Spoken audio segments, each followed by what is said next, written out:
Hi hello guys, welcome back to Aadya colourful. ನಾನು Suma. Friends, ಇವತ್ತಿನ ವಿಡಿಯೋದಲ್ಲಿ ಒಂದು ಜ್ಯೂಸ್ ರೆಸಿಪಿನ ನಿಮ್ಮ ಜೊತೆ ಶೇರ್ ಮಾಡ್ತಾ ಇದ್ದೀನಿ. ಈ ಬಿಸಿಲಿಗೆ ರುಚಿಯಾದ ಒಂದು ಜ್ಯೂಸ್ನ ತಯಾರಿಸಿ ಕುಡಿಯುವಾಗಲೇ ಇದರ ರುಚಿನ ನೀವು ಮರೆಯೋಕ್ಕಾಗಲ್ಲ. ಅಷ್ಟು ಟೇಸ್ಟಿಯಾಗಿರೋವಂಥ ಒಂದು ಶರ್ಬತ್ ರೆಸಿಪಿನ ನಿಮ್ಮ ಜೊತೆ ಶೇರ್ ಮಾಡ್ತಾ ಇದ್ದೀನಿ ಫ್ರೆಂಡ್ಸ್.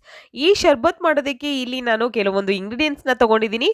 ಸೊ ನೋಡ್ಬೋದು, ಇಲ್ಲಿ ನಾನು ಗಸಗಸೆ ಇದು ಇದು 1 ಸ್ಪೂನ್ ಆಗೋಷ್ಟು ಗಸಗಸೆನ ನೀರಲ್ಲಿ ನೆನೆ ಹಾಕಿದ್ದೀನಿ, ನೋಡ್ಬೋದು ನೀವು.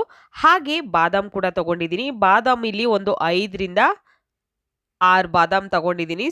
ಇಲ್ಲಿ ಬಾದಾಮ್ನ ಇವಾಗ ನಾವು ನೀರಲ್ಲಿ ನೆನೆ ಹಾಕಿದ್ದೀನಿ. ಏಲಕ್ಕಿ ತಗೊಂಡಿದ್ದೀನಿ ಒಂದು 4.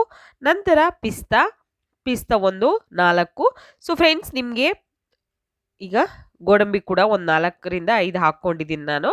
ಇಷ್ಟನ್ನು ಕೂಡ ನೀರಲ್ಲಿ ಒಂದು 2 ಅವರ್ ಟೈಮು ನಾವು ನೀರಲ್ಲಿ ನೆನೆ ಹಾಕಬೇಕಾಗುತ್ತೆ. 2 ಗಂಟೆಗಳ ಕಾಲ ನೀರಲ್ಲಿ ನೆನೆ ಹಾಕೋದ್ರಿಂದ ತುಂಬಾ ಚೆನ್ನಾಗಿ ನೆನೆಯುತ್ತೆ. ಹಾಗಾಗಿ ಇದನ್ನು ಫಸ್ಟೇ ಒಂದು 2 ಗಂಟೆ ಜ್ಯೂಸ್ ಮಾಡೋಕ್ಕಿಂತ ಮುಂಚೆನೇ ನೀವು ಒಂದು 2 ಅವರ್ ನೆನೆ ಹಾಕಿ ಇದನ್ನು ಸ್ಟೋರ್ ಮಾಡಿ ಕೂಡ ಇಡ್ಬೋದು.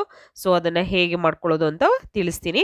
ಫ್ರೆಂಡ್ಸ್, ನೀವು ಯಾರಾದರೂ ಫಸ್ಟ್ ಟೈಮ್ ನನ್ನ ಚಾನಲ್ಗೆ ವಿಸಿಟ್ ಮಾಡಿದರೆ ಪ್ಲೀಸ್ ನನ್ನ ಚಾನಲ್ನ ಸಬ್ಸ್ಕ್ರೈಬ್ ಮಾಡ್ಕೊಳ್ಳಿ, ಹಾಗೆ ಲೈಕ್ ಮಾಡಿ ಮತ್ತು ಶೇರ್ ಮಾಡಿ ಫ್ರೆಂಡ್ಸ್. ತುಂಬಾ ಬಿಸಿಲಾಗಿರೋದ್ರಿಂದ ಈ ಬಿಸಿಲಿಗೆ ರುಚಿಯಾಗಿರೋವಂಥ ಒಂದು ಜ್ಯೂಸು ಮತ್ತು ನಾವು ಹೆಲ್ತಿಯಾಗಿರೋವಂತಹ ಒಂದು ಜ್ಯೂಸನ್ನು ಮನೆಯಲ್ಲಿಯೇ ಖಂಡಿತವಾಗ್ಲೂ ತುಂಬಾ ಒಂದು ರುಚಿಯಾಗಿರುವಂಥ ಜ್ಯೂಸನ್ನು ತಯಾರಿಸ್ಕೋಬೋದು. ಈ ಜ್ಯೂಸನ್ನ ನೀವು ಕುಡಿತಿದ್ದಾಗಲೇ ಗೊತ್ತಾಗುತ್ತೆ ಇದರ ಟೇಸ್ಟು. ಖಂಡಿತ ಈ ಟೇಸ್ಟನ್ನು ಮರೆಯೋಕ್ಕಾಗೋದೇ ಇಲ್ಲ ಅಂತ, ಅಷ್ಟು ಚೆನ್ನಾಗಿರುತ್ತೆ. ಮತ್ತು ತುಂಬಾ ಹೆಲ್ತಿಯಾಗಿರೋವಂತಹ ಒಂದು ಎಲ್ಲದನ್ನು ಕೂಡ ನಾವು ನೋಡಿ, ಈಗ ಹಾಕಿರೋವಂತಹ ಡ್ರೈ ಫ್ರೂಟ್ಸ್ನೆಲ್ಲ ಕೂಡ ತುಂಬಾ ಆರೋಗ್ಯಕ್ಕೆ ಒಳ್ಳೆಯದಾಗಿರೋವಂಥ ಒಂದು ನಾವು ಡ್ರೈ ಫ್ರೂಟ್ಸ್ಗಳನ್ನು ಹಾಕ್ಕೊಂಡು ಮಾಡ್ತಿರೋವಂಥ ಜ್ಯೂಸ್ ಇದು. ಇಲ್ಲಿ ಬಾದಾಮಿ ನೆಂದಿದೆ. ಬಾದಾಮಿ ಸಿಪ್ಪೆನ ಇವಾಗ ನಾವು ಅದನ್ನು ತೆಗಿಯೋಣ. ನೋಡಿ, ಬಾದಾಮಿ ಚೆನ್ನಾಗಿ ಒಂದು 2 ಗಂಟೆಗಳ ಕಾಲ ನೆನೆ ಹಾಕಿದ್ರೆ ಖಂಡಿತವಾಗ್ಲೂ ಸಿಪ್ಪೆ ತುಂಬ ಚೆನ್ನಾಗಿ ಬರುತ್ತೆ. ನೋಡ್ಬೋದು ನೀವು, ಹೀಗೆ ಚೆನ್ನಾಗಿ ಇದನ್ನು ಸಿಪ್ಪೆ ಬಿಡಿಸ್ಕೊಂಬಿಡೋಣ. ಈ ಥರನೇ ಈಗ ಬಾದಾಮಿ ಎಲ್ಲ ಸಿಪ್ಪೆಗಳನ್ನು ಕೂಡ ನಾನು ತೆಗೆದಿಟ್ಕೊಳ್ತೀನಿ. ತೆಗೆದು ಇದನ್ನು ಒಂದು ಕಡೆ ಇಟ್ಕೊಳ್ಳೋಣ. ತುಂಬಾ ಈಸಿ ಈ ಒಂದು ಜ್ಯೂಸ್ ಮಾಡೋದು. ಇಲ್ಲಿ ಒಂದು ಅರ್ಧ ಲೀಟರ್ ಆಗೋಷ್ಟು ಹಾಲನ್ನು ತಗೊಂಡಿದ್ದೀನಿ ಫ್ರೆಂಡ್ಸ್. ನೋಡ್ಬೋದು ನೀವು, ಹಾಲನ್ನು ನಾನು ಒಂದ್ಸಲ ಕುದಿಸಿ ಅದನ್ನು ತಣ್ಣಗೆ ಮಾಡಿದ್ದೀನಿ. ತಣ್ಣಗೆ ಮಾಡಿರೋಂಥ ಹಾಲಲ್ಲೇ ಒಂದು ಅರ್ಧ ಕಪ್ ಹಾಲನ್ನು ನಾನು ಒಂದು ಬೌಲಿಗೆ ಹಾಕ್ಕೊಂಡಿದ್ದೀನಿ. ನೋಡ್ಬೋದು ನೀವು, ಇದಕ್ಕೆ 2 ಸ್ಪೂನ್ ಆಗುವಷ್ಟು ಕಸ್ಟರ್ಡ್ ಪೌಡರ್ನ ಹಾಕ್ಕೊಳ್ತಾ ಇದ್ದೀನಿ. ಫ್ರೆಂಡ್ಸ್, ಕಸ್ಟರ್ಡ್ ಪೌಡರ್ನ ಹೇಗೆ ಮನೆಯಲ್ಲೇ ಮಾಡ್ಕೊಳ್ಳೋದು ಅನ್ನೋ ವಿಡಿಯೋನ ನಾನು ಆಲ್ರೆಡಿ ಶೇರ್ ಮಾಡಿದ್ದೀನಿ. ಖಂಡಿತ ಯಾರೆಲ್ಲ ಇನ್ನು ಕಸ್ಟರ್ಡ್ ಪೌಡರ್ನ ಮನೆಯಲ್ಲಿ ಹೇಗೆ ಮಾಡ್ಕೊಳ್ಳೋದು ಅನ್ನೋದನ್ನು ನೋಡಿಲ್ಲ ಅಂದರೆ ದಯವಿಟ್ಟು ಚಾನಲಲ್ಲಿದೆ, ಚೆಕ್ ಮಾಡಿ ಫ್ರೆಂಡ್ಸ್. ಈಗ ಕಸ್ಟರ್ಡ್ ಪೌಡರು ಮತ್ತು ಹಾಲು ಎರಡೂ ಕೂಡ ಚೆನ್ನಾಗಿ ಮಿಕ್ಸ್ ಆಗಬೇಕು. ಹಾಗೆ ನಾವು ನೀಟಾಗಿ ಇದನ್ನು ಮಿಕ್ಸ್ ಮಾಡ್ಕೊಳ್ಳೋಣ. ಸ್ವಲ್ಪನೂ ಗಂಟಿರಬಾರ್ದು. ನೋಡಿ, ಈ ಥರ ಸ್ವಲ್ಪನೂ ಗಂಟಿರಬಾರ್ದು, ಹಾಗೆ ನಾವು ಮಿಕ್ಸ್ ಮಾಡ್ಕೋಬೇಕಾಗುತ್ತೆ. ಇದರ ಟೇಸ್ಟ್ ಅಂತೂ ತುಂಬಾ ಚೆನ್ನಾಗಿರುತ್ತೆ. ಈ ಒಂದು ಶರ್ಬತ್ನ ಖಂಡಿತವಾಗ್ಲೂ ಬಿಸಿಲಿಂದ ನಾವು ಆಚೆಯಿಂದ ಒಳಗೆ ಬರಬೇಕಾದ್ರೆ ಏನಾದರೂ ತಣ್ಣಗಿರೋದು ಕುಡಿಯೋಣಪ್ಪ ಅನಿಸ್ತಾ ಇರುತ್ತೆ. ಖಂಡಿತ ಈ ರೀತಿ ಒಂದು ಜ್ಯೂಸನ್ನು ಮಾಡಿ ನೀವು ಫ್ರಿಡ್ಜಲ್ಲಿ ಸ್ಟೋರ್ ಮಾಡಿ ಇಟ್ಕೊಂಡು ನೀವು ಯಾವಾಗ ಬೇಕು ಅವಾಗ ಕುಡಿಬೋದು. ಖಂಡಿತ ತುಂಬಾ ಚೆನ್ನಾಗಿರುತ್ತೆ. ನೋಡಿ, ಇವಾಗ ಮಿಕ್ಸ್ ಆಗಿದೆ ನೀಟಾಗಿ. ಮಿಕ್ಸ್ ಆಗಿರೋಂತಹ ಒಂದು ಕಸ್ಟರ್ಡ್ ಪೌಡರ್ನ ಒಂದು ಕಡೆ ಇಟ್ಕೊಂಡ್ಬಿಡೋಣ. ಇಲ್ಲಿ ಒಂದು ಸಿರಪ್ ತಗೊಂಡಿದ್ದೀನಿ. ನೋಡ್ಬೋದು ನೀವು, ಇದು ಕಸ್ಕಸ್ ಸಿರಪ್ ಅಂತ ಹೇಳಿ. ಈ ಸಿರಪ್ ಜ್ಯೂಸಿಗೆಲ್ಲ ಬಳಸ್ತಾರೆ. ತುಂಬ ಚೆನ್ನಾಗಿರುತ್ತೆ. ಜ್ಯೂಸಿಗೆ ಹಾಕೋದ್ರಿಂದ ನಮಗೆ ಆಚೆ ಅಂಗಡಿಗಳಲ್ಲಿ ಈ ಒಂದು ಸಿರಪ್ ಸಿಗುತ್ತೆ. ಬೇಕು ಅಂದರೆ ನೀವು ತಂದು ಇದನ್ನು ಕೂಡ ಉಪಯೋಗಿಸ್ಬೋದು. ಅಥವಾ ಇಲ್ಲ ಮ್ಯಾಮ್, ಇದನ್ನು ಉಪಯೋಗಿಸೋಕ್ಕಾಗಲ್ಲ, ಇದನ್ನು ಸ್ಕಿಪ್ ಮಾಡ್ಬೋದಾ ಅಂದರೆ ಖಂಡಿತವಾಗ್ಲೂ ಇದನ್ನು ನೀವು ಸ್ಕಿಪ್ ಮಾಡಿ ಕೂಡ ಮಾಡ್ಬೋದು. ಟೇಸ್ಟು ತುಂಬ ಚೆನ್ನಾಗಿರುತ್ತೆ.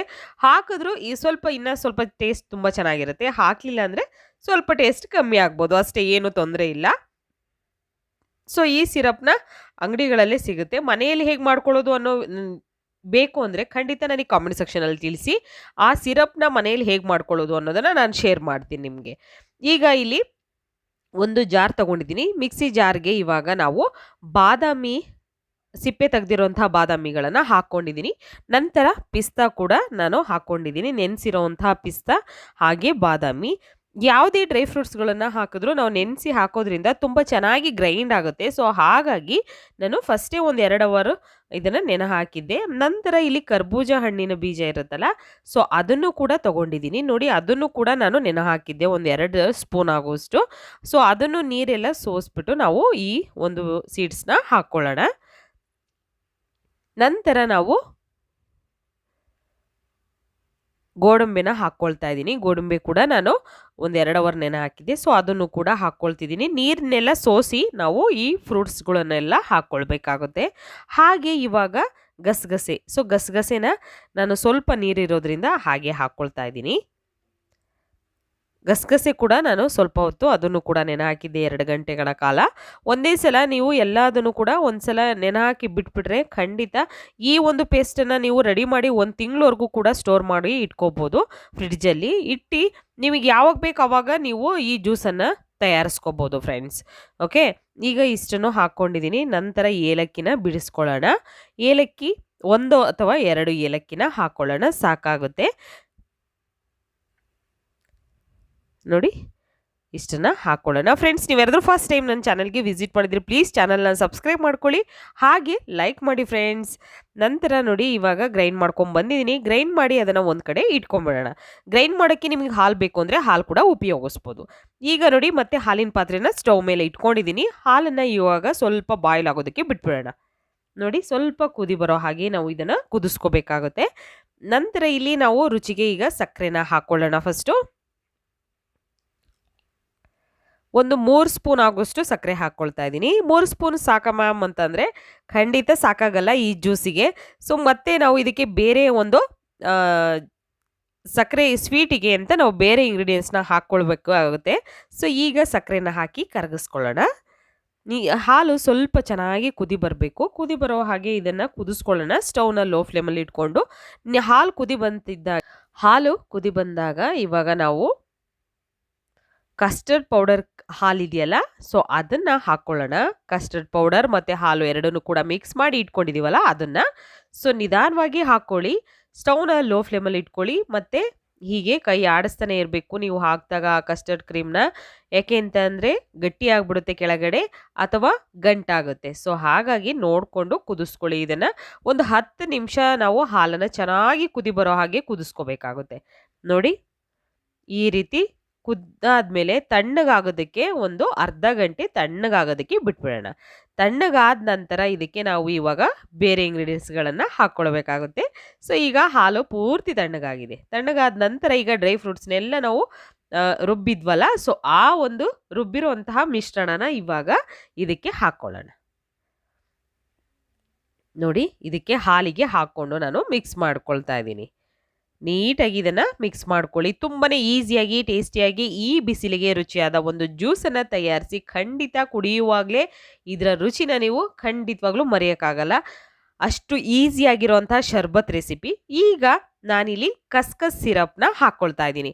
ಸಿರಪ್ಪು ಇದು ಸ್ವೀಟ್ ಅಂಶ ಇರುತ್ತೆ. ಸೊ ಹಾಗಾಗಿ ನಾವು ಸ್ವೀಟಿಗೆ ಸಕ್ಕರೆನ ಸ್ವಲ್ಪ ಕಮ್ಮಿನೇ ಹಾಕಿರೋದ್ರಿಂದ ಸಿರಪ್ಪಲ್ಲಿ ಜಾಸ್ತಿ ಸ್ವೀಟ್ ಇರುತ್ತೆ. ಸೊ ನೋಡಿಕೊಂಡು ನೀವು ಎಷ್ಟು ಬೇಕಷ್ಟು ಕ್ವಾಂಟಿಟಿಲಿ ನಿಮಗೆ ಉಪಯೋಗಿಸ್ಬೋದು. ನೋಡಿ ಈಗ ಸ್ವಲ್ಪ ಕಲರ್ ಚೇಂಜ್ ಆಗಿದೆ. ಜಾಸ್ತಿ ಕಲರ್ ಏನು ಚೇಂಜ್ ಆಗೋದಿಲ್ಲ, ಸ್ವಲ್ಪ. ಈಗ ನೋಡಿ ಮಿಕ್ಸ್ ಮಾಡ್ಕೊಳ್ಳೋಣ. ನೀಟಾಗಿ ಮಿಕ್ಸ್ ಮಾಡಿದ ನಂತರ ಇವಾಗ ನಾವು ಲೋಟಕ್ಕೆ ಬಿಟ್ಕೊಳ್ಳೋಣ ಈ ಒಂದು ಜ್ಯೂಸನ್ನು. ಸೊ ನೋಡಿ ಇವಾಗ ಲೋಟಕ್ಕೆ ಹಾಕ್ಕೊಳ್ತಾ ಇದ್ದೀನಿ ನಾನು. ತುಂಬಾ ಈಸಿಯಾಗಿ ಮಾಡ್ಕೊಳ್ಳುವಂತಹ ಒಂದು ಬಿಸಿಲಿಗೆ ರುಚಿಯಾಗಿರುವಂಥ ಒಂದು ಜ್ಯೂಸು. ಖಂಡಿತ ಈ ಒಂದು ಮಿಲ್ಕ್ ಶೇಕನ್ನು ಮನೆಯಲ್ಲಿ ತಯಾರಿಸಿ ಹೇಗೆ ಬಂತು ಅಂತ ತಪ್ಪದೆ ಕಾಮೆಂಟ್ ಸೆಕ್ಷನಲ್ಲಿ ತಿಳಿಸಿ ಫ್ರೆಂಡ್ಸ್. ಓಕೆ, ಇವತ್ತಿನ ವಿಡಿಯೋ ಇಷ್ಟ ಆಗಿದೆ ಅಂತ ನಾನು ಭಾವಿಸ್ತೀನಿ. ಇವತ್ತಿನ ವಿಡಿಯೋನ ಇಲ್ಲಿಗೆ ಮುಗಿಸೋಣ. ಬಾಯ್, ಸಿ ಯು, ಟೇಕ್ ಕೇರ್.